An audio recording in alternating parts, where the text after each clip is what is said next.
Welcome in, ladies and gentlemen, to another edition of All Access AM. I am Billy Embody. Happy Wednesday to all of you out there. Happy college football playoff rankings release. Boy, do we have a lot to get to on the show as we'll let you all file in, watching on Twitter, watching on YouTube, watching on Instagram. We appreciate you guys for stopping in with us. And cool new feature if you are watching on Instagram, or there are some parts of YouTube that offer you the more vertical view.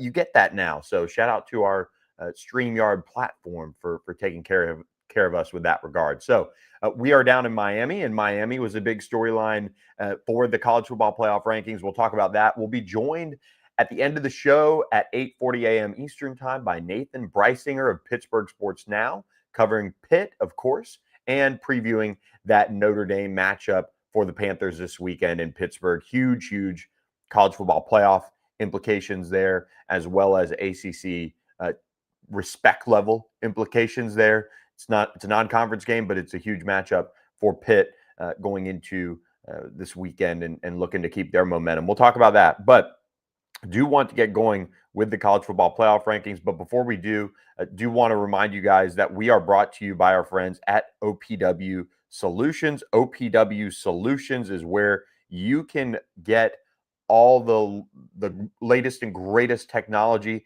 as far as how to support your business, from a commercial landscaping and parking lot management and fence management and all of those things management. Our friends at OPW Solutions can certainly help you out with all of that every day that you need them to be there to support you. Reach out to them. You have their number here on the screen if you're watching on YouTube or wherever you're catching us at, 214-444-2305 or info@opwsolutions.com. They're in North Texas, they're in Oklahoma, they're in Arkansas, and they're expanding their reach in 2026. So we really appreciate them sponsoring our Wednesday show as we get going on All Access AM. I'm Billy Embody. Thanks for joining us. College football playoff rankings came out Tuesday night, and again, Mack Rhoades, the college football playoff committee chair, said something that is just out of this world with how you look at the ACC teams. And I'll get to that in a moment, so stay right there. But when we look at the overall playoff rankings, we can break them down right now. Number one is Ohio State. I'll run through them here for you guys, so you guys know if you're waking up, if you're enjoying your coffee and you haven't had a chance to look just yet, you can get a feel for where these rankings are. Number one, Ohio State. Number two, Indiana. Number three, Texas A&M. Number four, Alabama. Number five, Georgia. Six, Texas Tech. Seven, Ole Miss. 8, Oregon. 9, Notre Dame. 10, Texas. 11, Oklahoma. 12, BYU. 13, Utah. 14, Vanderbilt. Here's the highest ranked ACC team. Wait for it. It is Miami at number 15, Georgia Tech at 16, USC 17. I watched them play Saturday night in an impressive win. 18, Michigan, Virginia 19, Louisville 20, 21st, Iowa 22, Pitt 23, Tennessee 24, USF, and 25, Cincinnati. So we'll leave those up there for you guys for a moment as we break this down for you on All Access AM. Please, though, hit the subscribe button for us. Do us a favor and go ahead and hit that for us so that you can be locked in with us when we go live Monday, Wednesday, Thursday, 7 to 8 a.m. Central Time, 8 to 9 a.m. Eastern Time. We appreciate you guys. We'll have some basketball talk with Jamie Shaw on the show on Thursday, as we'll dish out some picks as well. But these college football playoff rankings, I don't generally have a problem with this group of teams and where they're ranked. I have a problem with some of the discussion around the ACC and particularly Georgia Tech. Here's what Mack Rhoades said earlier on Thursday. Here's what he said. He was asked about the ACC and Georgia Tech and Miami jumping ahead of Georgia Tech. Okay, Miami took care of business against Syracuse 38-10. Georgia Tech idle. All they did was prepare for Boston College and lick their wounds after that loss to NC State. And here's the quote. Georgia Tech was idle. Obviously, their last game, they certainly didn't play well on either side of the ball when you think about their loss to North Carolina State. What are we doing here? Haynes King had over 500 yards by himself, by his lonesome, against NC State. Was it a great game defensively for Georgia Tech? Absolutely not. CJ Bailey cooked. They did it without Hollywood Smothers, which is another indictment on that defense. But don't give me the didn't play well on either side of the ball. Haynes King continued to produce, continued to put his team in position to win.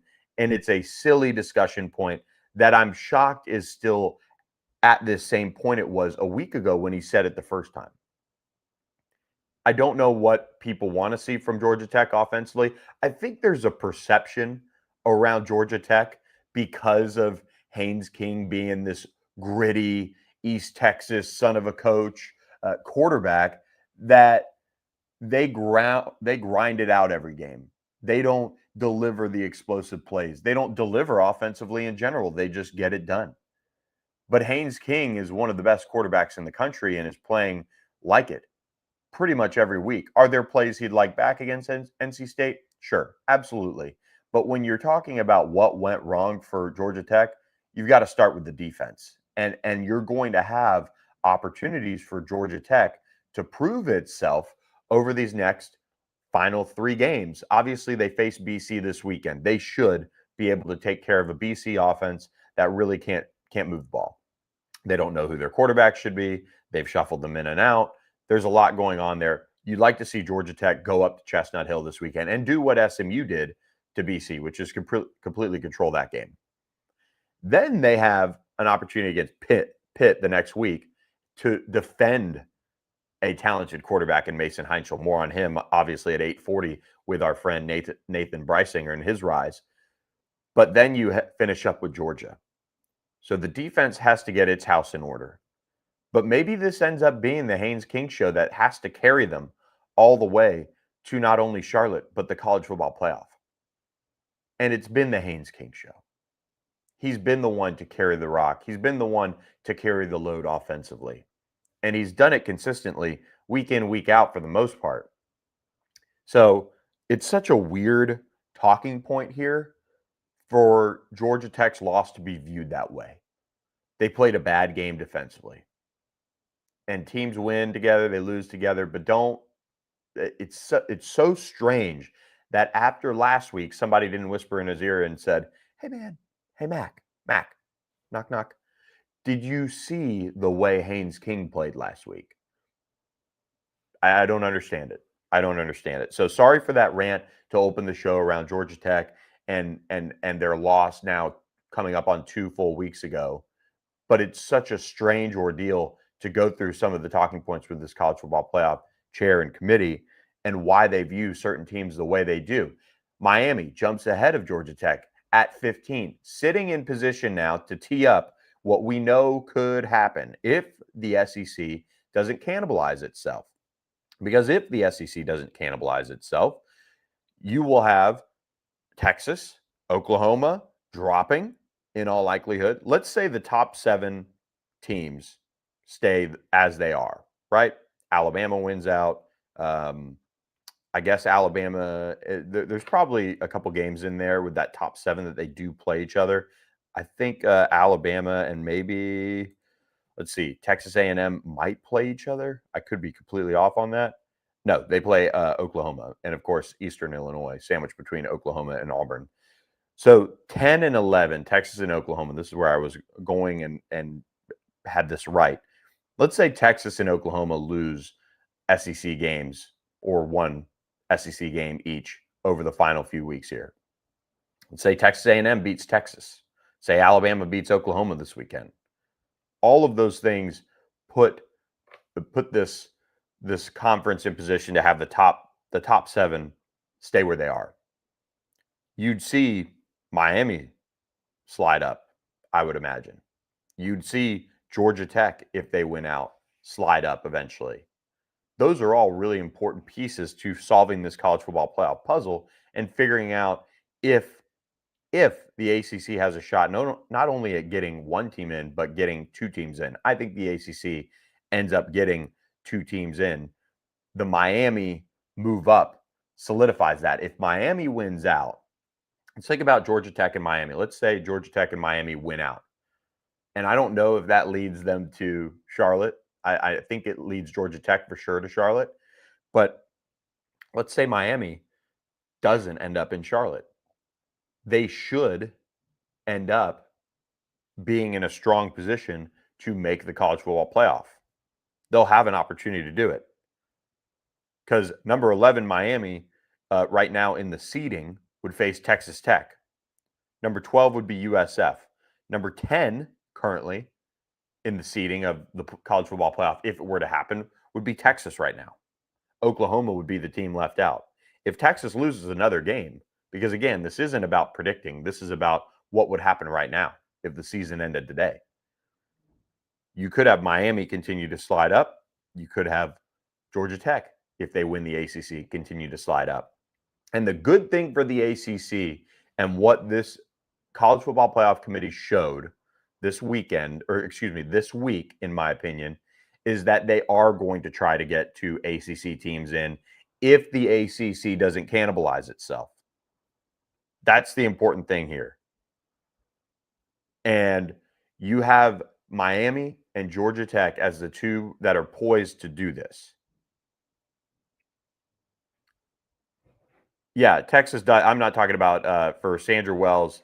I'm not talking about Texas playing Texas A&M this weekend. I'm talking about Texas A&M taking care of business against Texas at the end of the season. The idea is that if you have these SEC teams that are in the top 7, Ole Miss, Alabama, Georgia, Texas A&M, if they hold serve and they win out, you're going to see Texas lose a game. You're going to see Oklahoma lose another game, and that would push them out of this top seeding group in the college football playoff. We'll see, though, because you have one slot that the college football playoff committee is at least reserved right now for the top team in the ACC. And if that happens, you're going to see Miami get in. And if Georgia Tech wins the ACC, but you still have had Miami ahead of Georgia Tech, and Miami wouldn't play in the ACC championship, there's a shot Georgia Tech with a ACC championship win could move ahead of Miami in the standings, and you could argue that they would deserve that at that point, especially if they beat Georgia. But Georgia wouldn't slide out of the top 7, in my opinion, losing to Georgia Tech, who at that point would be a top 12 type of team. So there's a little bit of movement here, but there's a world where the college football playoff committee, by this ranking, set up the ACC that if they take care of business with their top teams, they can have 2 in. Now, the problem with the ACC is they haven't had that ability to take care of business with their top teams. They've been beating each other. They've been seeing those upsets with Cal and Louisville, getting into it in overtime, and Cal coming out on top. You really have these programs that can't get it done in the big moments. Chandler Morris loses to Virginia loses Chandler Morris to injury, and they can't overcome that against Wake Forest. Now, I'm of the belief that Virginia needed to overcome that no matter what against a poor, in my opinion, Wake Forest team that has benefited from a soft schedule. And Virginia has benefited from a soft schedule too. But if Virginia is a college football playoff team, shout out Kelly Gramlich for making this point earlier this week, and Eric McLean on their show. But if they're a college football playoff team, you should be able to overcome that against Wake Forest, who's still building their program and just getting off the ground. Had a text message come into the show that said it might be for Miami's benefit to not go to the ACC championship. Absolutely. That's a huge argument there, and it'd be a benefit for the ACC as well if they win out. If you think about what they have in front of them too, they'd have a Pitt team that could be in the top 20 when they play them. They could be in the top 15 if they were able to beat Georgia Tech next week. But if Georgia Tech wins out and goes to the ACC championship, wins it, that and Miami being left at home would be a positive for the ACC as far as getting 2 teams in. And we'll see what happens if Georgia Tech wins out, goes to the ACC championship, loses. The precedent, at least, has kind of been set. If you play for a championship, you should probably be in, unless you're Duke, in my opinion. But if you have taken care of business throughout your season, like Georgia Tech could over these next few weeks, they'll have a chance to be in the college football playoff without even winning the ACC, but playing for that championship. You look at the two teams that are sitting at 19 and 20 to close out the top 20 teams in the college football playoff committee's rankings. 19 Virginia, 20 Louisville. With Virginia at 19 and Louisville at 20, these two rankings are telling me that one, the committee doesn't necessarily value the fact that both teams were without two top players in their losses. And the reason why I say that is because, yes, they lost, they should have slid down, but where they were before these losses at 14 and 15 last week suggests to me, hey, we see them, we respect them, we think that they have the chance to represent the ACC, but seeing them slide as far back as they did, I was kind of thinking if you're saying that before last week, these two teams were better than USC, Michigan, programs like that, and because one didn't have a starting quarterback, because one didn't have their star running back, you slide them back in close, narrow losses. Little suspect for me. I'm of the opinion that Virginia has not really given me much faith if I'm an ACC fan or if I'm a college football playoff committee member that they're going to go far in a college football playoff if they take care of business and do that. I just don't know if that roster is built for that. I really don't. But that's more of an eye test. That's not a backed by analytics. That's by me watching Virginia, seeing them play with fire week after week after week. Louisville, on the other hand, has a top win. They have the Miami win. Now they have that overtime loss to Cal, and they have some a close, narrow loss to another top 20 team with Virginia. So a difficult thing to overcome with their two losses now, and they've kind of set themselves up certainly way behind the eight ball here. But they do play SMU next week. They play Clemson this weekend. Huge matchup for them to kind of maybe settle the waters from a perception standpoint, even without Isaac Brown, that they can make things happen. By the way, Jeff Brom asked about Miller Moss this week, and he backed him up. And he was able to say, hey, look, this is my guy. We're going to continue to ride with Miller Moss. But he is certainly starting to feel not any sort of heat. Remember, Jeff Brom has been talked about as a guy who some programs out there with coaching changes, Florida in particular, might look at. And he's a really, really solid coach. I think with better resources, he could do wonders somewhere because he can win the big game. He can really energize a program with his offensive prowess to call plays and develop quarterbacks who really have been through it. You look at Tyler Shough and what he did last year, and now Miller Moss hasn't really hit that level of development. But Tyler Shough, what he was able to do last year was just awesome. And Louisville has great talent. But here's what Jeff Brom said about Miller Moss. Well, we believe in Miller and we believe in all our quarterbacks. We'll always have a plan ready for all of them at some point in different aspects, which we've done before. At the same time, he's got to continue to work through these things and be as effective as we can. Without question, there's always a plan to help us win. So we'll have that ready to go. So he backed him up, but he also left the door open that if he has the type of game that he had this past week against Cal, there's probably opportunity for Louisville to maybe get some other guys opportunities in this game. So in these games to come, Clemson, SMU, and then they finish up with Kentucky. So Louisville will have a chance to get an SEC win, albeit against a Kentucky team that isn't too great overall, but they'd have an opportunity to get that done. So that kind of wraps up the top 20. Here's a team that, again, because they're on a bye, I don't think got the same benefit of the doubt that maybe a Georgia Tech did. But Pittsburgh, 22, they move up a couple slots, just being idle, just hanging out, just getting ready for the biggest 3-game stretch in probably a decade for Pitt, as far as ranked teams and what you have in front of you. But this is a really, really good Pitt offense. I obviously believe they'll be tested heavily by Notre Dame this weekend. They'll have to defend Jeremiah Love. They'll have to have an answer for the efficiency of C.J. Carr and what Notre Dame's been able to do. But Notre Dame, look, this is a Notre Dame team that was tested by Boston College just 2 weeks ago now. BC really had them, I mean, I would say on the ropes. There were some Notre Dame fans that appreciate you watching or appreciate you following on Twitter, but that got into my comments or replies and said, "What are you talking about? They didn't have them on the ropes." Yes, they did. They were driving to tie the game in a one possession game, and they throw an interception, which is again classic kind of BC offense. That's why Georgia Tech needs to take care of them this weekend, the way SMU did last weekend. And they throw an interception, and then Jeremiah Love rips off a 94-yard run to ice the game and make it seem like a solid win over BC. BC has one win on the year, one win. And I know Bill O'Brien and his staff are really, really just struggling for answers, and they're beat up along the defensive fronts. They were able to bottle up Jeremiah Love pretty well before that.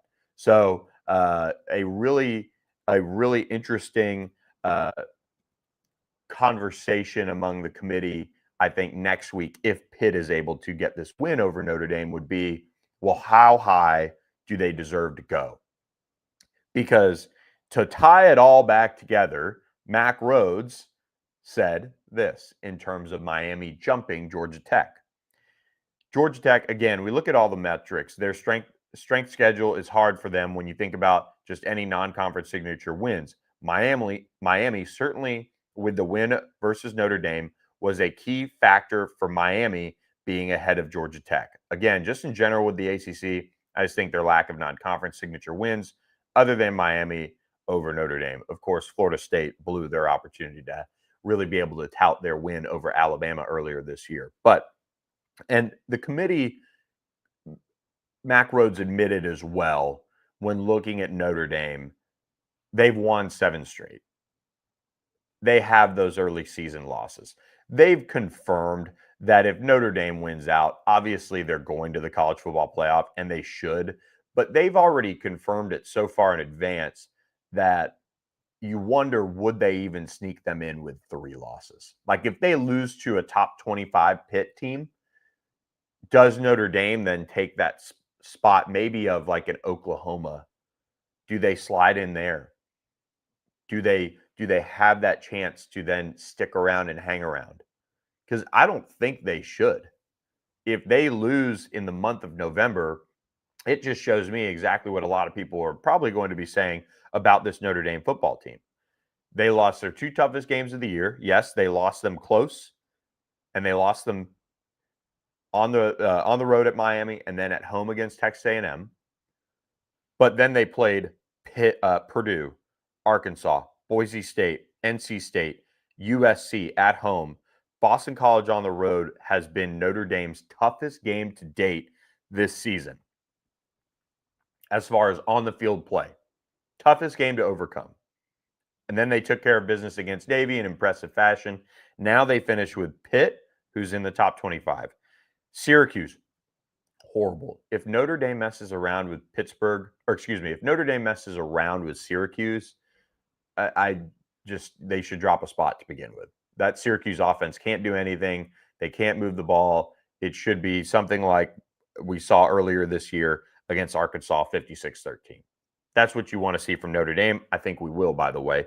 And then they go on the road at Stanford to finish things out. Stanford, kind of pesky football team for some teams this year, despite being kind of a really, really struggling football program right now as they're trying to build back up with their interim coach and Frank Reich and Andrew Luck out there. But Notre Dame, they have an opportunity to kind of cement their status here this weekend with a win at Pitt. But Pitt, how high do you move them up? Because if you look at the way Miami's played as of late, they have obviously lost to Louisville. They've lost to SMU. They've taken care of the cupcakes that they've had in between. Now Miami gets a chance to obviously cement their status over the next few weeks. They've got NC State, who is an upset, a giant killer, so to speak, or a college football playoff killer, beating Virginia and beating Georgia Tech in a sense. Then they take on Virginia Tech. Then they finish with Pitt, I believe. Yes, on the road at Pitt to wind down their regular season. Say Miami wins out. Okay, that takes care of the argument between Miami and Pitt in the future. That's fine. If Pitt beats Miami, obviously they'll have the head-to-head at the end of the season.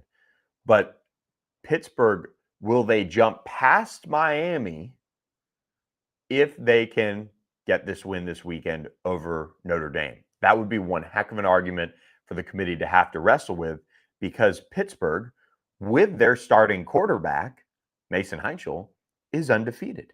They made a change, and they look like a totally different football team. They've not scored less than 30 points with Mason Heinschel at the helm.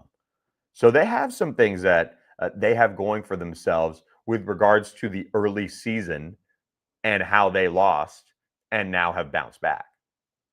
Meanwhile, Notre Dame, new quarterback CJ Carr, but he was their starter. He was the one that led them onto the field against Miami, against Texas A&M, and they lost both those games. So really interesting discussion, I think, around those teams and kind of how we'll look at this whole playoff rankings next week. I think the ACC, when you look at the Week 12 slate, is starting to look like one where we could get some answers for some of these teams and kind of where things are going to go this coming week with the league.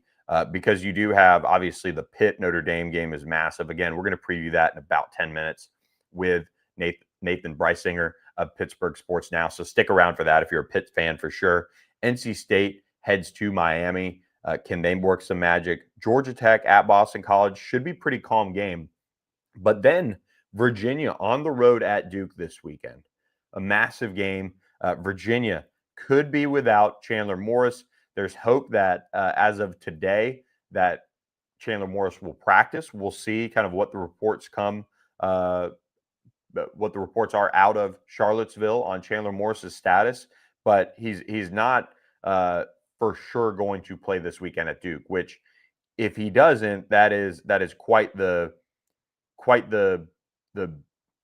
I don't want to say death blow, but I just feel like they'd really have a struggle to win that game at Duke. I think most would agree, but they do have a fighting chance with Chandler Morris if he's able to play. So that'll be something to watch very closely because, Virginia just, you could tell when they didn't have Chandler Morris, and even it was a struggle against Wake Forest early. They've not been able to move the ball without Chandler Morris in there. So that's a key game this weekend. And then you have North Carolina at Wake Forest. You have Virginia Tech at Florida State. This is a pretty calm weekend. SMU's idle as well. And it all starts Clemson, Louisville, Friday night, ESPN, 7:30 p.m. Eastern time game. Really looking forward to watching that one. Louisville, I feel like, has an opportunity here to really show that they are a playoff caliber team. They have two close losses, both their losses in overtime this year. How can they make a statement against a Clemson team that is down bad? Clemson is coming off a nice win over Florida State. They controlled the game.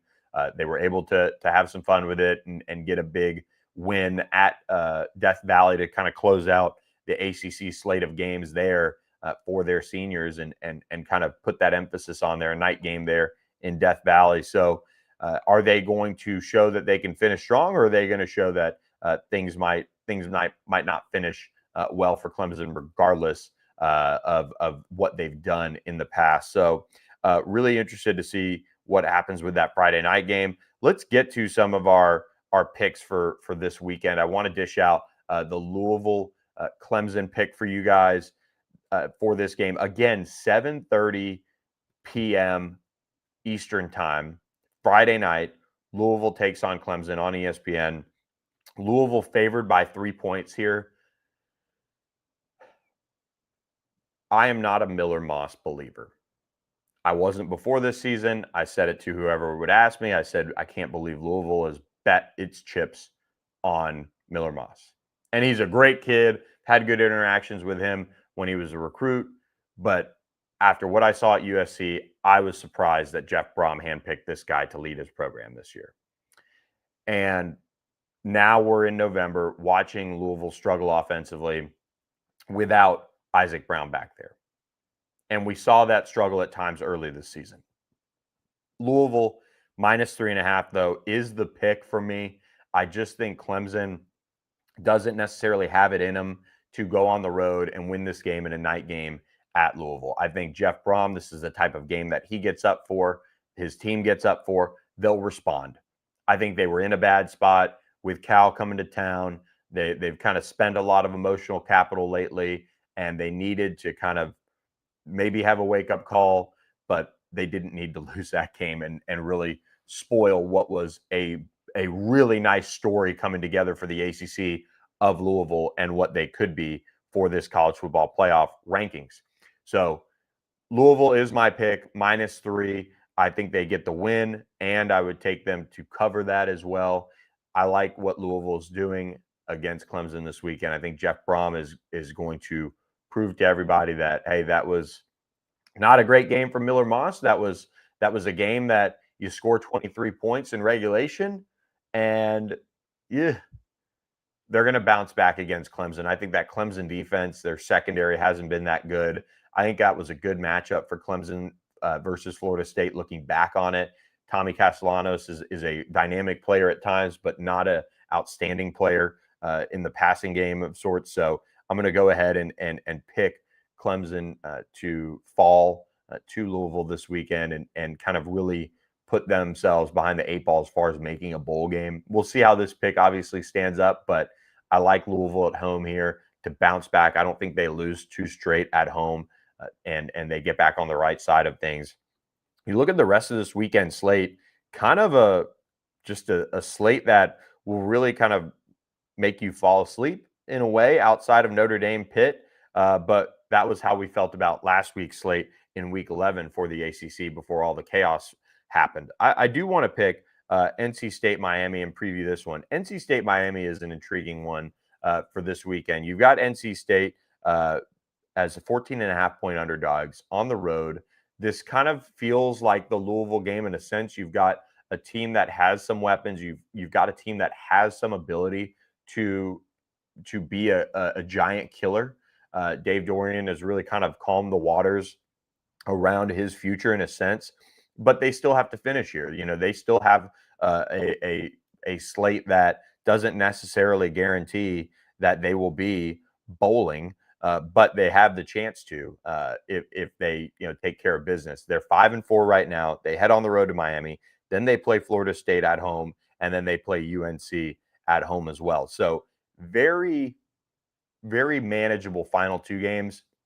But this one against Miami is the one that I really have circled as far as could this one significantly impact how the rest of their season goes as a whole. If they lose to Miami on the road, obviously it's what everybody expects, right? It is a 14.5-point line for NC State.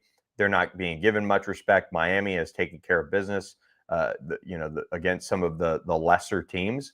But this NC State team has some talent. Does it show up in Coral Gables this weekend? We'll find out, obviously. But when you look at NC State, they do have, I think, some of that ability with CJ Bailey running the show to get the ball out and really make it difficult on these Miami defenders. And CJ Bailey does have some of that ability to move around and kind of make plays. And he might go down there back in his hometown and have the game of his life. That's really a question that I have is that underrated piece for CJ Bailey going back to his hometown. Can he have the game of his life? Hollywood Smothers, we'll see if they have him this weekend in this one, but he really, really would be such a huge piece for NC State this weekend. But Miami, I think they've had enough wake-up calls. I do think they take care of business. I've got Miami covering this one.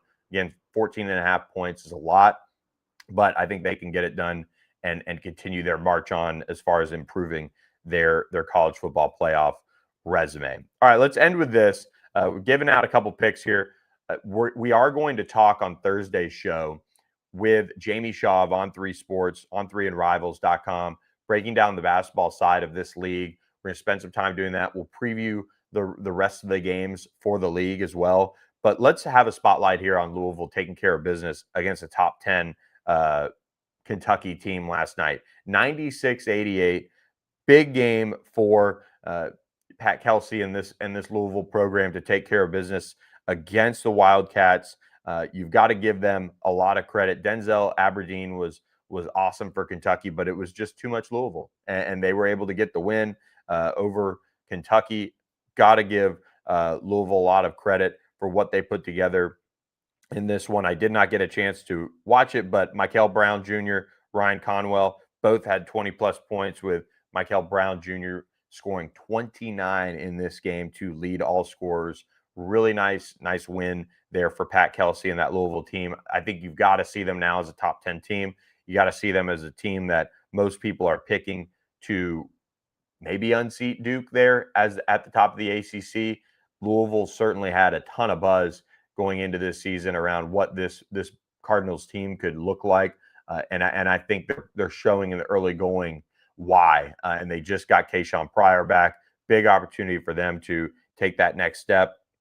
Kayshawn Pryor, for those wondering, only had 2 minutes of action, but he grabbed 2 boards. He did not score, but he's still working his way back in. I think Louisville is they're playing really a style that is fun for these players to play in. And I think that's where so much of their confidence comes from. I think that's why they were able to go and get this win at home at the Yum Center.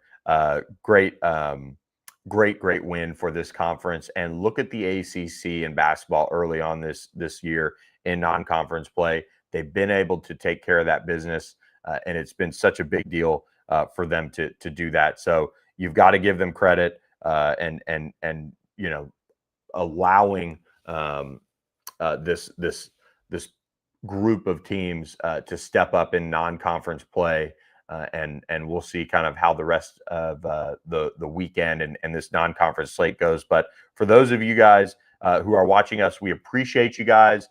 Please hit that subscribe button for us. If you're watching on our YouTube channel, hit the subscribe button on All Access AM YouTube. Please, that is a huge help to us, and we'd love to continue to grow our subscriber base here. And we appreciate all of you ACC fans for getting out and subscribing to the channel. For ACC basketball tonight, pretty quiet slate. St. Joseph's at Virginia Tech, UNC Greensboro at NC State, Montana State at Stanford. Thursday night, Pitt at West Virginia. Quite the week for Pitt. You'll hear Nathan Breisinger, I think, or maybe it was when we were chatting off air, but he's headed down there, of course, right after Pat Narduzzi's last press conference for Pitt at West Virginia. What a obviously rivalry game, and then Cal at Kansas State Thursday night. So a good little slate to kick off the weekend for you guys. And then Friday, Georgia Tech at Georgia, a good rivalry matchup there on the hardwood, of course, for that one. So lots to get to on the rest of the show with Nathan Breisinger. So I got the chance to chat with him yesterday. So this is a recording, but excited to share this with you guys as he previews this matchup between the Pitt Panthers and Notre Dame for us. Really appreciate his time with us, and we will catch you guys on the next edition of All Access AM. And again, appreciate Nathan for joining us on the show. So we'll catch you next time. But here it is, Nathan Breisinger of Pittsburgh Sports Now chatting with us on All Access AM.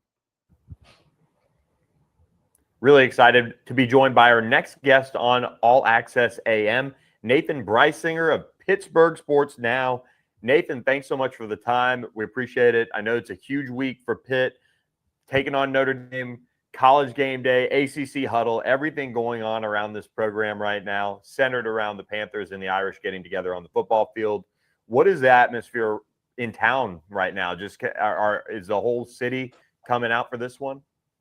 It sounds like it, especially, the Pitt faithful, the students, especially hearing people buying tents, getting ready to go camp out for game day. And something you don't really see for Pitt a whole lot is people, getting ready to camp outside unless it's a big time game. And then you got game day coming as well. First time since a few years ago for the Thursday edition to open up the season, but really the first time in 22 years for a Saturday game. So this one's massive. And there's been some big games over the years, especially rivalry games with Penn State and West Virginia. But this one it feels different. And this weekend, they get to take on, as Pat Narduzzi referred to, America's team. A lot of obviously Irish fans up that way, and I'm sure they'll make the trip to Pittsburgh. The atmosphere inside the stadium for this one expected to be probably one of the best for Pitt as of late. Is this one that, this is already a sellout and things like that up there? Yeah, very close. I think there was a very limited amount of tickets left, but it'll be sold out. It'll be close to, I think Acrisure Stadium holds 68, but it'll push 70,000. So yeah, it'll be close. Pitt has set the Pittsburgh attendance record with the West Virginia game in 2022.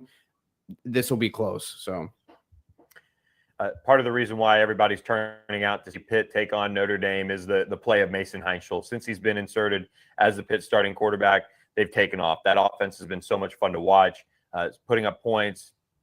Seeing him do it as a true freshman has been really cool to think about for this conference long term as well. What is the secret sauce behind him and why he's been able to have so much success? I think the first thing is his confidence. He has a different level of confidence that you maybe don't see out of a young freshman, 18-year-old. And I think that starts with Cade Bell and Pat Narduzzi instilling that in him. I mean, the story has been told about he wasn't very highly recruited out of high school. Pitt was his only Power 4 offer. So I think the Pitt staff showing that sort of confidence in him to come in here.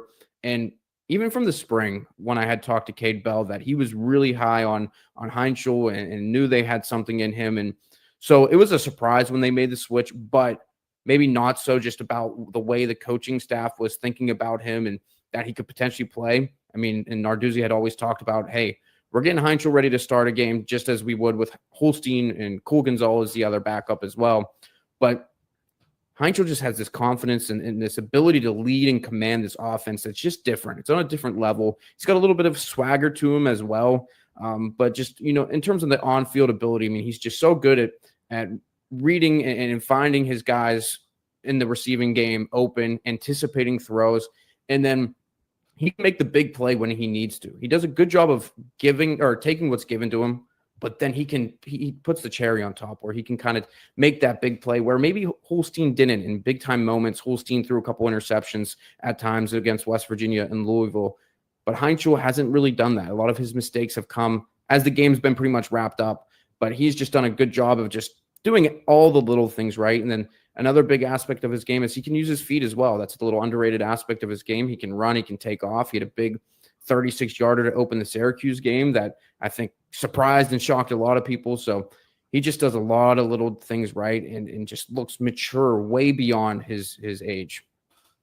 And Pitt putting up 30 points in 5 straight games since he's been the starting quarterback. What do you think about the matchup going into this one? Mason Heinschel, of course, coming in, but they're obviously hopeful to have Desmond Reed in this one. And Mason Heinschel just, among those named as a semifinalist for the Sean Alexander True Freshman of the Year award. So the accolades and recognition for him are stacking up ahead of this one too. Yeah, this is without a doubt the biggest game he will start and has started in his football career just in general. I mean, this one's going to be massive. It's going to be a home game, but there will be enough Notre Dame fans to make it feel a little bit like a road game just with the amount of noise going on there. And Notre Dame's really good at forcing interceptions. They have 16 interceptions on the season. The secondary is really good. A lot of good coverage corners in their secondary safety unit, very good as well. So Heinschel just has to be smart. And that was a big thing that Narduzzi had talked about on Monday, just preaching, hey, you don't have to be the guy. You have to utilize your resources, the guys at your disposal, because that's what's made him successful. He hasn't really needed to play hero ball. He's been able to make the big plays at times when he's kind of had to, but he doesn't have to force things. And that's what he can't do that against Notre Dame, because if he starts doing that, he's going to get into trouble. And then the other thing about this matchup is Pitt offensively as a whole, and it starts a little bit with Heinschel, is they have to stay ahead of the sticks. They can't get backed up, can't be taking penalties. Heinschel has to be able to lead this team and then convert on third downs and fourth downs, those like money downs per se, that those teams love to use that cliche, but he's been very good at doing so. I believe they are 100% on fourth down since Heinschel has taken over as the starter. Against Florida State, the opening drive of the game, they went for it 3 times on fourth down. They did it within their own 30, and they were successful. Heinschel, they just have a ton of confidence giving him the ball, putting him in those situations, and he has executed at a high level. And that's, again, something we didn't see when they started off 2-2. Heinschel is just playing a little bit of a different gear, but you have to be able to make those reads, those plays, and not force things too much against Notre Dame. And he's able to do that with 3 running backs at his disposal. Jakirian Turner, again, hopeful for Desmond Reed, but Jakirian Turner being the leading rusher for Pitt, and then Jules Goff. Talented group. What do you think the kind of pecking order will be this Saturday in this big matchup? Yeah, it's been interesting because when Reed has been healthy, we've seen a lot of Turner still sort of being the number one running back, carrying the ball on the ground. Reed's been more utilized in those passing situations. You saw he put up the 155 receiving yards against Florida State, named the ACC Receiver of the Week as a running back. So that's just what he's able to do. And the big thing I think against Notre Dame is Pitt has to utilize their speed and their quickness. And Turner has that. Reed has that. Joel's Goff is going to be their third guy in the running back rotations. He's a little bit bigger, but not by much. So he's a guy that could use in short yardage situations, trying to run up the middle between the tackles. But Turner, Reed, very effective on the outside. I think you could see a split usage between Reed and Turner just because the coaching staff loves Turner. And he's shown that, rightfully so, that he can play at this level. He's been, just as much as Heinzel's been a revelation, so has Turner in the running back room. He's been really good for Pitt, and he's just got this different gear and burst when he gets to the outside. So if Pitt can use their speed and quickness to get to the outside against Notre Dame, some of their bigger guys, they could be effective in that way. Visiting with Nathan Breisinger of Pittsburgh Sports Now ahead of Pittsburgh taking on Notre Dame. You flip over to the defensive side of the ball. Pitt giving up around 21 points per game going into this one. Notre Dame coming off a very efficient performance from C.J. Carr. Obviously, they have Jeremiah Love. Two of the key guys stopping Jeremiah Love this weekend, or hopeful to be slowing him down, will be Kyle Lewis and Rasheem Biles, two of the better linebackers in this league. Kyle Lewis was on my preseason ACC first team selection, so he's been playing at that level whenever he's been healthy, and they have a tall task this weekend against Notre Dame. Yeah, they definitely do. And like you said, I expect both of them to play. Lewis, I think, he's going to be in there just about every snap. Biles may be a little bit limited. We'll see what goes on there. No injury report going into this game because it's a non-conference game. So we won't really know until game day specifically what's going on. But those two are critical, to get this defense going for Pitt. And Pitt has held up and held their own without them as well. Has had some guys step up and play really well, but Lewis and Biles, and then Braylon Lovelace in the middle there. Can't forget about him. That trio there has been really good. But the big thing about these three, and Lewis and Biles specifically on the outside, they're very athletic, very fast.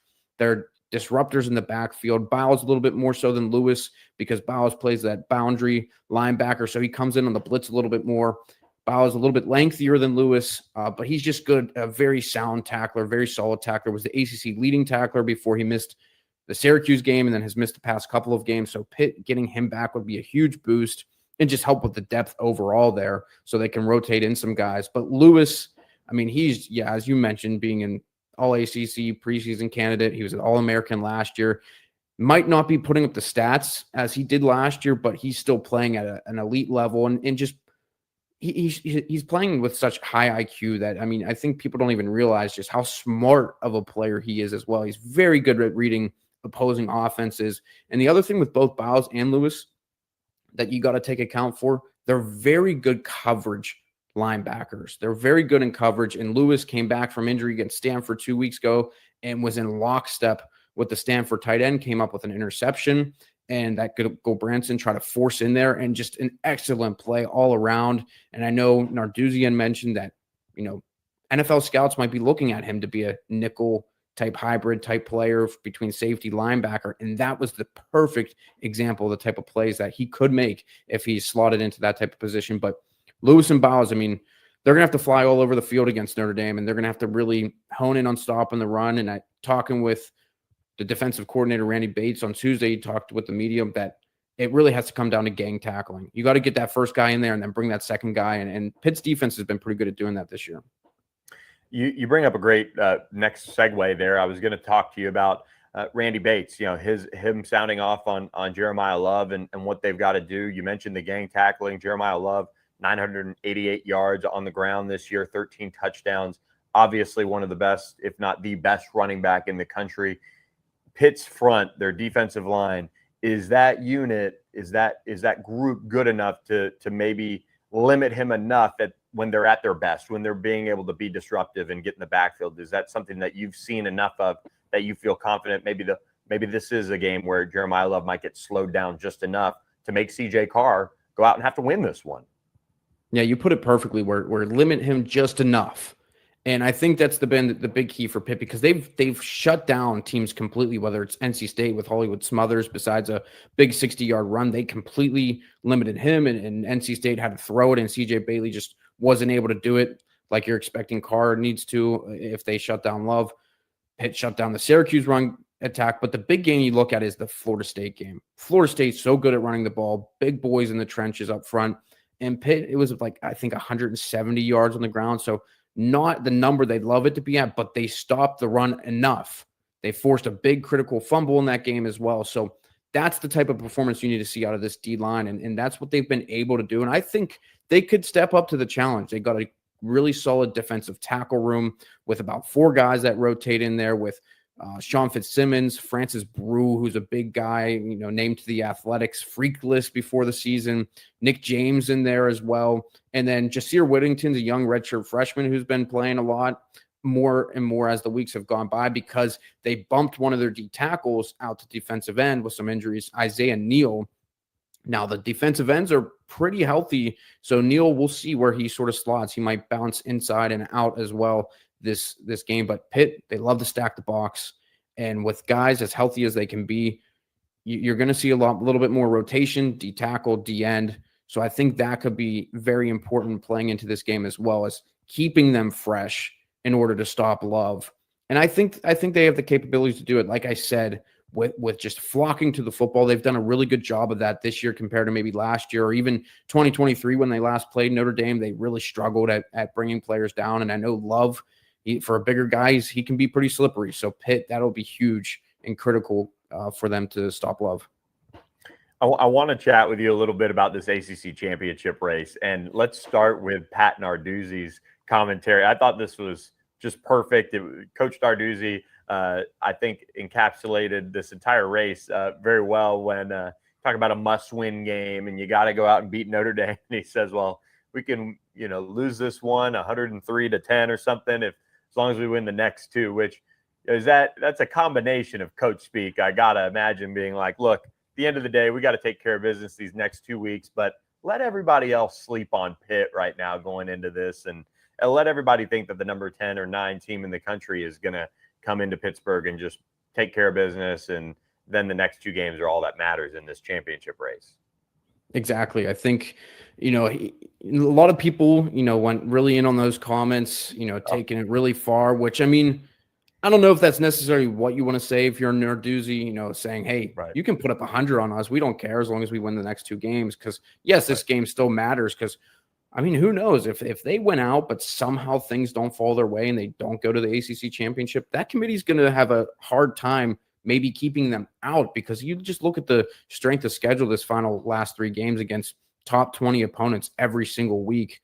So this game is just as important, perhaps, as the last 2, but at the end of the day, Pitt's goal is to get to the ACC championship. So this one doesn't have that big of an influence on what their true objective and aspirations are for this team. It's always been ACC championship for this Pitt football team. And as big as this Notre Dame game is, with the national hype and just everything under the microscope, but their true focus and goal at the end of the day is going to be on those following 2 games. But I think you can't go out here and get blown out. Obviously not going to be what he said, but the years past where they've lost big to Notre Dame, I think you can't have that, because I think that could really hurt some momentum too for this team. If it's a 1-score game, great. I think Pitt, takes that as maybe a moral victory, even though you don't really want to have those. But if you get blown out, that could throw this team off the tracks a little bit, confidence-wise, morale-wise. So it's a tricky one for this game. And not to bring it up because it was last year, it's a different starting quarterback, but when SMU beat Pitt last year, then all of a sudden the wheels came off. They had to have learned, obviously, some lessons from that. And you got to believe that if they were to lose this game against Notre Dame, that I think they can rebound. I mean, I'm really high on Mason Heichel, but, let's just assume they get past this one. This tees up so nicely for them to play spoiler for a Georgia Tech who's been talked about all year. Obviously, I guess, nail the final nail in the coffin of Miami's championship hopes. But this is a Pitt team that if they do win out, I hope the committee, obviously they'd be playing for an ACC championship most likely with all these crazy tiebreakers, but I would hope the committee would recognize they made a change at quarterback and they're a very different team than they were at the beginning of the year. It's funny because that's been sort of my talking point a couple of times when regarding Pitt in the playoff, because think about 2023. When Jordan Travis went down, that was a big reason they kept Florida State out, because they didn't have their star quarterback. Now, Holstein had this team at 2-2, and since Heinzel's come in, it's been completely different. The offense is looking completely different. They're keeping the defense off the field a little bit more, which is allowed the defense to play better complementary football on the back end. And then you even look at those two losses that made them 2-2. Louisville's a top team, ranked team, and they've been looking solid. Now, obviously, they lost this past week, but still not a bad loss. You lost by a touchdown. And then you look at the West Virginia game. It's a rivalry game on the road. Yes, you were favored, but it's still one of those games that those type of things can happen where it goes either way. Went to overtime. Wasn't like it was a blowout. Wasn't like it was a 2-3 score game. You look at if that happens to Georgia or Alabama, Georgia's on the road at Alabama and they lose in overtime, they're going to say that's a great loss. So while, West Virginia is not that great, but that loss really shouldn't look as bad as I think a lot of people may think it is. But I think the big thing is you made the change and you found success, and they're beating teams up that they should beat. They're pulling away from teams they should, and they're just playing much better football. And if, I know you look overall at the entire schedule, but there's a little bit more recency bias in the way Pitt has played as of late. Obviously, that should help them, if they find a way to win out. But, there's still a discussion to be made from the committee on who to put in. I mean, Pitt, they'll have a fighting chance. And look, we'll be tracking it all on Pittsburgh Sports Now with our friend Nathan Breisinger. Thanks so much for the time on a huge week for you. I know how these weeks are when it's a big game, and we appreciate the time previewing this one with us on All Access AM. Thanks so much, Nathan. Appreciate it, Billy. Thanks for having me. All right, there he goes, Nathan Breisinger, spending some time with us on All Access AM. We really appreciate his time, and we appreciate you guys listening to All Access AM this morning. We'll catch you next time. Please hit that subscribe, follow, and like button. And we'll catch you on Thursday, getting our final bits and pieces of previewing a huge week in the ACC out there for you guys. So thanks for listening, and we'll catch you guys next. Sportsmo lets you make a more direct impact on the game because it lets you, the fans, fund your favorite college football teams in a straightforward way. In a you win and I'll give way. In a I need you to show me your running game is alive and then I'll donate way. These real-time tax-deductible microfunds lead to impact your team can feel. Every cent you send mixes with every drop of sweat they put in. Form your squad. Boost your friends when a play comes through. A new way to follow the game. And cha-ching, your favorite team. So what do you say, difference makers? Ready to power the play? Sportsmo. Download today. Let's smo.